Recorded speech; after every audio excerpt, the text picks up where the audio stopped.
कंकर तन रे विषिकेशन रे चका नयन रे अन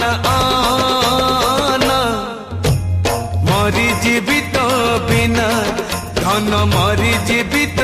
बिना कला माणी करे भाव बणी करे चका नयन रे अन मरी जीवित बिना धन मरी जीवित बिना